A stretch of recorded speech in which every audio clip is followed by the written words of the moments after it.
నమస్కారం. AC news కి స్వాగతం. చంద్రబాబు నాయుడు అబద్ధపు హామీలు ప్రజలెవరూ నమ్మి ఓటు వేసి భవిష్యత్తు నాశనం చేసుకోవద్దని ముఖ్యమంత్రి జగన్మోహన్ రెడ్డి హామీ ఇచ్చారంటే అమలు చేసి చూపిస్తారని వైఎస్ఆర్సీపీ పార్టీ ఎమ్మెల్యే అభ్యర్థి పానెం హనుమిరెడ్డి అన్నారు. సంతమాగులూరు మండలం సజ్జాపురం గ్రామంలో సోమవారం పానెం హనుమిరెడ్డి ఎన్నికల ప్రచారంలో పాల్గొన్నారు. ముందుగా ఇంటింటికి తిరిగి త్వరలో జరగనున్న అసెంబ్లీ ఎన్నికల్లో ప్రతి ఒక్కరూ ఫ్యాన్ గుర్తుపై ఓటు వేసి ఎమ్మెల్యేగా తనను, ఎంపీగా నందిగాం సురేష్ను భారీ మెజారిటీతో గెలిపించాలని కోరారు. వైసీపీ మేనిఫెస్టో గురించి వివరించి తెలుగుదేశం పార్టీకి ఓటు వేస్తే జరిగే నష్టం గురించి హనుమిరెడ్డి తెలిపారు. 2019 ఎన్నికల సమయంలో ముఖ్యమంత్రి జగన్మోహన్ రెడ్డి ఇచ్చిన హామీలన్నీ అమలు చేసి చూపించారని, తిరిగి మరలా అధికారంలోనికి వస్తే సంక్షేమ పథకాలు అమలు చేయడం జరుగుతుందన్నారు.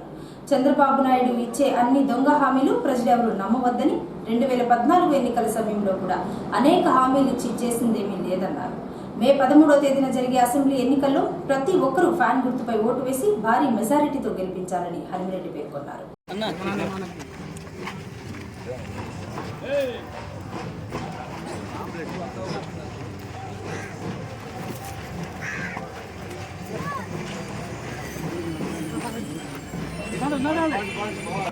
వెంటనే మీ సమస్యకు పరిష్కారం అవుతాడు. ఏపప్పుడే అనేక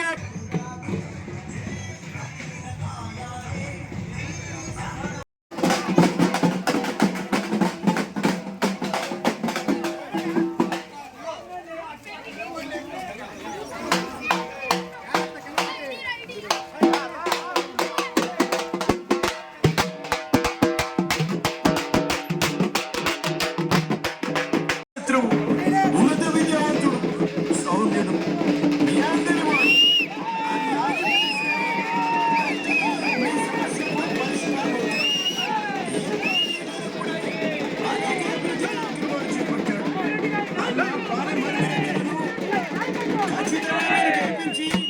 నాకు బహుమతిగా ఇస్తే నేను మీ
మే 13వ తేదీన జరిగే అసెంబ్లీ ఎన్నికలకు సంబంధించి వివిధ రాజకీయ పార్టీల నుంచి 15 మంది బరిలో ఉన్నారని అద్దెంకి నియోజకవర్గం ఎన్నికల అధికారి సునీల్ తెలిపారు. సోమవారం నామినేషన్లు ఉపసంహరణ ఉండగా ఎవరూ నామినేషన్ ఉపసంహరణ చేసుకోకపోవడంతో 15 మంది పోటీలో ఉన్నట్లు ఆర్ఓ ప్రకటించారు. టీడీపీ నుంచి గుట్టిపాటి రవికుమార్, వైసీపీ నుంచి పానెం హనుమిరెడ్డి, కాంగ్రెస్ నుంచి అడుసుమల్లి కిషోర్ బాబు, బీఎస్పీ పార్టీ నుంచి మందా జోసెఫ్, లిబరేషన్ కాంగ్రెస్ పార్టీ నుంచి యోసేపు, నవోదయం పార్టీ నుంచి గుంటుపల్లి గోపి, జేపీఎం పార్టీ నుంచి హెబేలు, భారత చైతన్య పార్టీ నుంచి మీసాల సామ్రాజ్యం, అట్ల చిన్న వెంకటరెడ్డి, దూపాటి యోసేపు, సురభి, మేడా శ్రీనివాసరావు, వెంకటాచార్యులు ఇండిపెండెంట్లుగా పోటీ చేస్తున్నారు.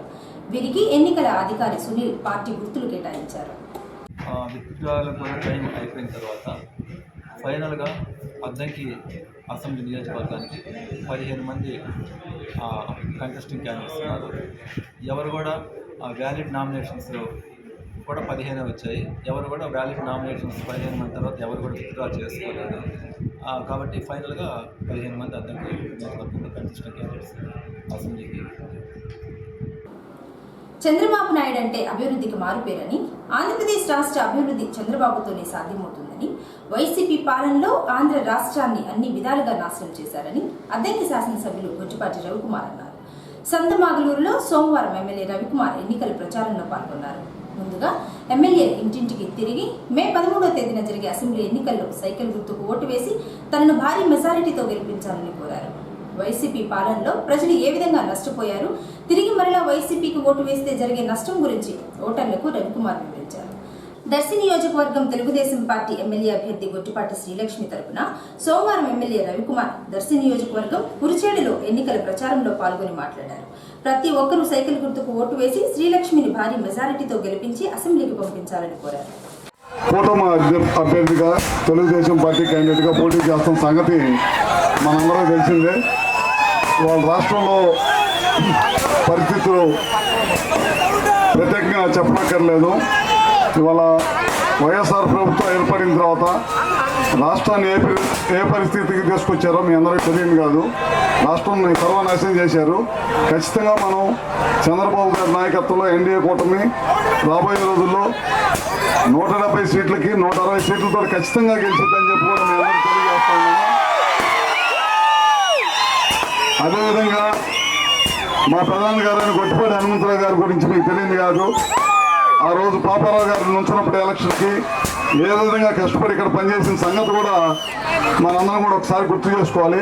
అదేవిధంగా ఖచ్చితంగా ఇక్కడి నుంచి లక్ష్మి మంచి మెజార్టీ తోటి ఖచ్చితంగా అసెంబ్లీకి వచ్చిందని చెప్పి మీ అందరూ కూడా తెలియజేస్తా ఉన్నాను.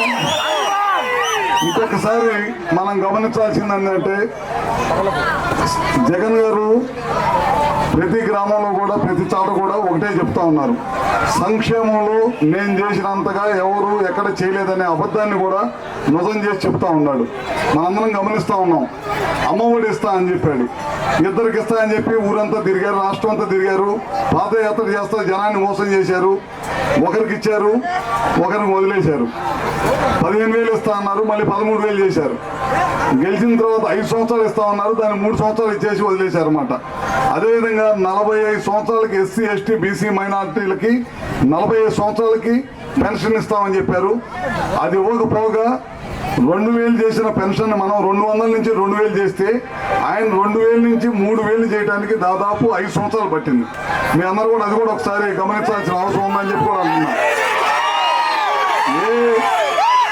ఏ ఎస్సీ ఎస్టీ బీసీ మైనార్టీల పేరు చెప్పి ఓట్లు ఎంచుకున్నాడో ఎంతో మందిని వాళ్ళని హతమార్చాడు.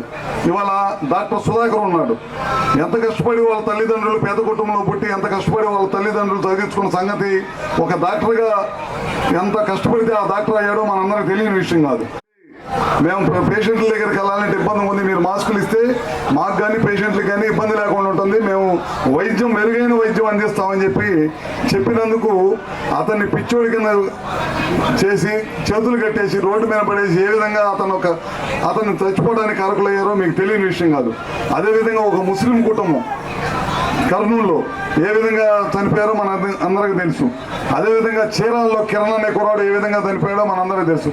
ఇలాంటి చెప్పుకుంటూ పోతే 1 కాదు 2 కాదు, అడుగడుగున ఎదురు తిరిగిన వాళ్ళందరినీ కూడా హతమార్చాలి, నాకు ఎదురు ఉండకూడదనే విధంగా ఈ 5 సంవత్సరాల పరిపాలన జరిగిన సంగతి కూడా మనందరం గుర్తు చేసుకోవాలి.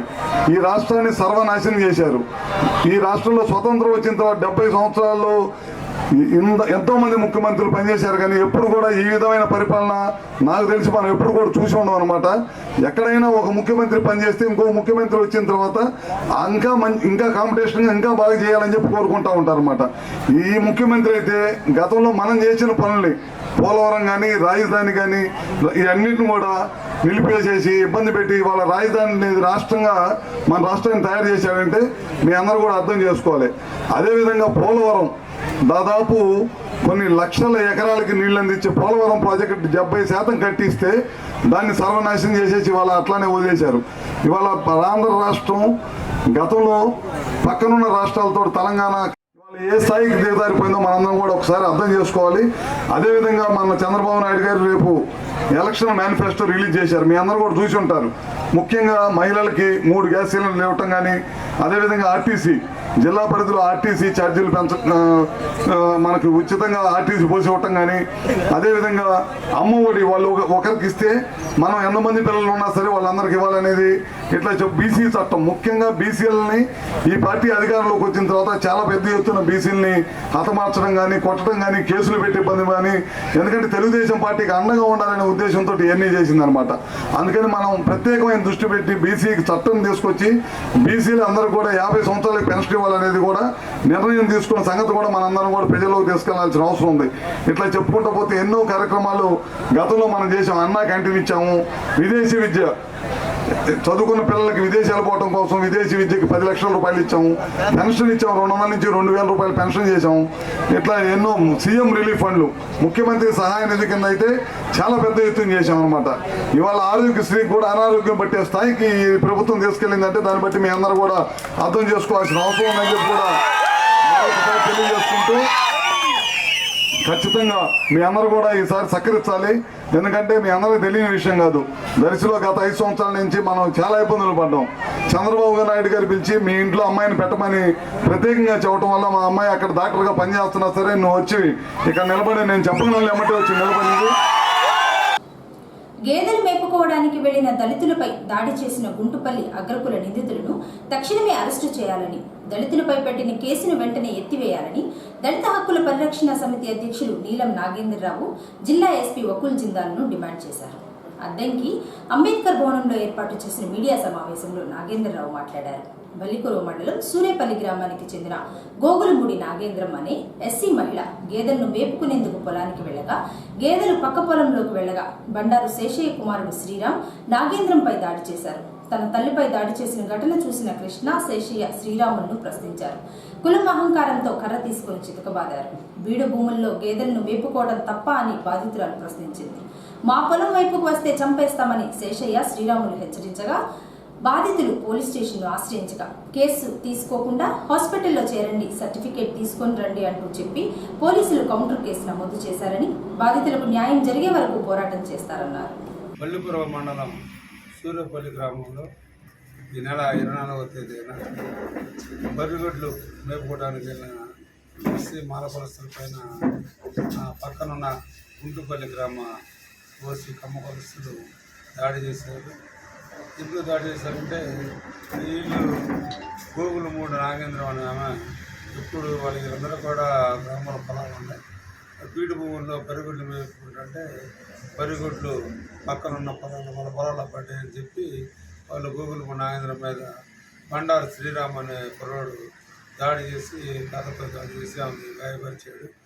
ఇది పక్కనే ఉన్న వాళ్ళ కొడుకు నాగేంద్రమ్మ కొడుకు కృష్ణాని చూసి మమ్మల్ని కొడుతున్నారని హడావుడిగా పరిగెత్తుకుంటూ వస్తే ఇతను కూడా వాళ్ళ నాన్న శేషయ్య, వాళ్ళ అమ్మ దేవి, మరి కొంతమంది సుమారు 10 మంది కలిసి వీళ్ళని కొట్టారు. కింద పడేసి కొట్టారు, కర్రతో కొట్టారు. కృష్ణకి గోగులమూడి నాగేంద్ర గాయాలు అయ్యాయి. ఇది చూసి ఆ పక్కన పరిగెట్లు మేపుకుంటున్న కొంతమంది వచ్చి అదే కాలనీకి చెందిన వాళ్ళు వచ్చి ప్రశ్నిస్తే వాళ్ళ మీద కూడా దోషులు చేసి వాళ్ళని కూడా బెదిరించి తిట్టడం జరిగింది. దీని మీద వీళ్ళు సమీప బల్లిపురం పోలీస్ స్టేషన్కి అదే రోజు వెళ్ళి వీళ్ళకంటే ముందు వాళ్ళు వెళ్ళి వీళ్ళ మీద కేసు పెట్టడం జరిగింది. వీళ్ళు కేసు పెట్టడానికి వెళ్తే బల్లిపురం పోలీస్ స్టేషన్కి వాళ్ళు మేము హాస్పిటల్కి వెళ్ళి అద్దెంగా హాస్పిటల్కి వెళ్ళి ట్రీట్మెంట్ తీసుకుని అక్కడి నుంచి మాకు ఇంటిమేషన్ వచ్చిందని బల్లిపురం పోలీసులు పంపించారు. వీళ్ళు అద్దెంగా హాస్పిటల్కి వస్తే వీళ్ళని అడ్మిట్ చేసుకున్నారు. కానీ వెంటనే ఓపీకి ఇక్కడ ఉన్న లోకల్ డాక్టరు ఆమె ఇక్కడ బెడ్లో మీరు వెళ్ళిపోవాలని చెప్పి వాళ్ళని ఓన్లీ ఇంజక్షన్ ఇచ్చేసి ట్రీట్మెంట్ గుండెల నొప్పిగా ఉంది, గాయాలు ఉన్నాయి కానీ ఎటువంటి ట్రీట్మెంట్ ఇవ్వకుండా నేను నిర్దాక్షిణ్యంగా పంపించేయడం జరిగింది. వీళ్ళు ఇక్కడ నుండి మెరుగైన చికిత్స కోసం ఒంగోలు గవర్నమెంట్ హాస్పిటల్కి వచ్చి ఒంగోలు గవర్నమెంట్ హాస్పిటల్లో 20వ తారీఖున జాయిన్ అయ్యి అక్కడ ట్రీట్మెంట్ తీసుకొని వీళ్ళు కేసు పెట్టడం జరిగింది. అప్పుడు వీళ్ళు పెట్టిన కేసు నమోదైంది. అక్కడ వీళ్ళు ఎవరైతే వీళ్ళ మీద దాడి చేశారో బండారు శ్రీరాము, శేషయ్య, వాళ్ళ కుటుంబీకులు వాళ్ళు మార్టూరు హాస్పిటల్కి వెళ్ళి ట్రీట్మెంట్ తీసుకున్నట్టు చీటీ తీసుకొని మా బల్లిపురం పోలీస్ స్టేషన్లో వీళ్ళకంటే ముందు కేసు నమోదు చేయించుకున్నారు.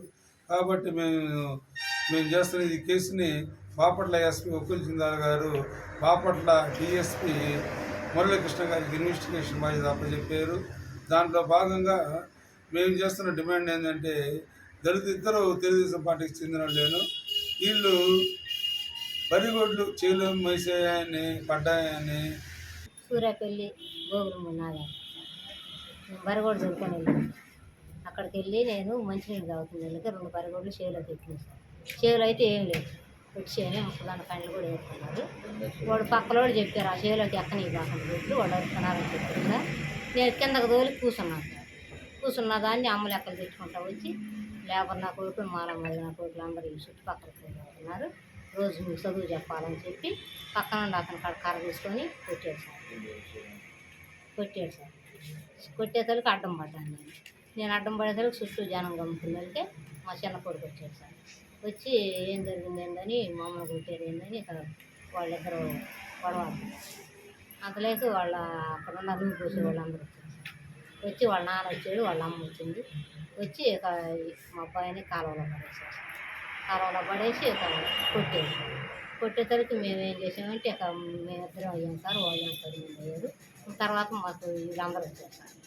వీళ్ళందరూ వచ్చి ఇక ఇక్కడ కాదులే మీరు అక్కడికి వెళ్ళండి గవర్నమెంట్ హాస్పిటల్కి పోలీస్ స్టేషన్కి వాళ్ళు ఉడిచేలో పడితే కొట్టారు అని చెప్పేసరికి అక్కడ మేము వాళ్ళు మా కాడికి ముందే మేము అబ్బాయి కాలువల నుంచి వేసేసరికి వాళ్ళు వెళ్ళిపోయారు సార్. వెళ్ళిపోయారు మేము చేసుకొని అద్దంకి పట్టణంలోని స్థానిక కమటేశ్వర స్వామివారి దేవాలయంలో ఆదివారం రాత్రి సృజన సాహిత్య సమావేశం జరిగింది. సమావేశానికి అద్దంకిలో ఉన్న కవులు, రచయితలు, మేధావులు పాల్గొని ప్రసంగించారు. ఈ సందర్భంగా రఘురామ శర్మ మాట్లాడుతూ అద్దంకిలో గత దశాబ్ద కాలం నుంచి సృజన సాహిత్యం సమావేశం ఏర్పాటు చేస్తున్నారని, ఈ సమావేశంలో ఎందరో మేధావుల్ని గుర్తు చేసుకుని వారి బాటలో నడిచే విధంగా చేస్తున్నారని, అద్దంకి అంటే ఎంతో చరిత్ర ఉందని, ఆ చరిత్ర ఇలానే ఉందంటే ఎందరో ఫలితం ఉందన్నారు. 1కి 10 సార్లు ఆ పద్యాన్ని చదువుకుంటాడు. ఎందుకంటే ఇప్పుడు ఎందుకు చెప్పానంటే పోతన తన తొలి పద్యంలోనే ఏమని చెప్పాడు, పలికెడిది భాగవతమట పలికించడి విభుడు రామభద్రుండట నే పలికిన భవహరమగునట పలికెద వేరుండుగాథ పలుకగనేలా. భాగవతాన్ని నేను రాయటం లేదు, సాక్షాత్తు శ్రీరామచంద్రుడే రాయిస్తున్నాడు నా చేత. అందుకనే నేను ఉపోద్ఘాతంలో చెప్పాను, పోతన రాసిన ప్రతి పద్యం కూడా పరమాత్మ ప్రబోధకమే అని చెప్పాను. అందుకని ఆ పోతన గారి రూపంలో వచ్చి శ్రీరామచంద్రుడు ఆ పద్యాన్ని పూర్తి చేశాడు. ఇలా చెప్పుకొని పోవాలంటే చాలా ఉదాహరణలు ఉన్నాయి. ఇంకొక ఉదాహరణ చెప్తా, టైం ఉంది కాబట్టి 8:30 అయింది కాబట్టి. ఏమిటంటే ఇలాంటి ఘటన జయదేవుడి గీత గోవింద భద్రకుంజరం అంటే అత్యుత్తమమైనటువంటి గజజాతిలో ఉన్నటువంటి ఏనుగులని భద్రగజాలు అంటారు. సాధారణంగా ఈ భద్రగజాలని దైవ కార్యాలకు మాత్రమే ఉపయోగిస్తారు. రాజుల సైన్యాల్లో కానీ లేకపోతే అడవిలో తిరిగే మృగాల్లో కానీ కాదు. భద్రగజాన్ని మనం టెంపుల్స్కి వెళ్తుంటాం. ఇప్పుడు తిరుపతి వెళ్ళినా, గురువాయూరు వెళ్ళినా, ఎక్కడికి వెళ్ళినా కూడా అక్కడ కనిపించే ఏనుగులన్నీ కూడా అవి మేలు జాతి అయినటువంటి భద్రగజాలు. మరి ఇక్కడ ఉన్నటువంటి ఈ అడవిలో సంభవించినటువంటి ఈ ఘోరము ఈ భద్రగజానికి పురుషోత్తముడైనటువంటి శ్రీ మహావిష్ణువు ఎలా రక్షించాడు? ఏ కథలందు పుణ్య శ్లోకులు హరి చెప్పబడును సూరి జనముచే ఆ కథలను పుణ్య కథలని ఆకర్ణించుదురు పెద్దలతి హర్షమున. మహాత్మా పుణ్యులు జ్ఞానులైన వారు ఏ కథలు చెప్తే పిల్లలు మొదలుకొని పెద్దల వరకు కూడా భూజలతా కుంజభూములు, భూమి పైన పుట్టినటువంటి పెద్ద పెద్ద చెట్లు, అలాగే పూల చెట్లు, లతలు, పొదరీలు ఇవన్నీ కూడా త్రికూట పర్వతం మీద ఉన్నాయి.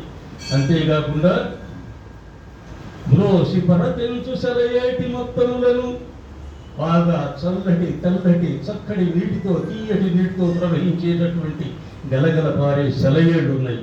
ఈ ప్రకృతి శోభకు అలరించేటటువంటి ఈ దేవతలందరూ కూడా ఈ ప్రకృతి సౌందర్యానికి కట్టుబడి విమానాల్లో తిరుగుతూ ఉంటుంటారు. అంతేకాకుండా ఈ తరువుల ప్రాంతంలో అద్దంకి పట్టణంలోని ద్వారకా నగర్ సమీపంలో కారు స్కూటీని ఢీకొట్టడంతో 2 గాయాలైన సంఘటన సోమవారం చోటు చేసుకుంది. ఇందులో ఒకరి పరిస్థితి కాస్త విషమంగా ఉండడంతో 108 వాహనంలో ఒంగోలు రిమ్స్కు తరలించారు. అద్దెకి వస్తున్న కారు వేగంగా రావడంతోనే స్కూటీపై వెళుతున్న వారిని ఢీకొట్టింది. పోలీసులు కేసు నమోదు చేసి దర్యాప్తు చేస్తున్నారు.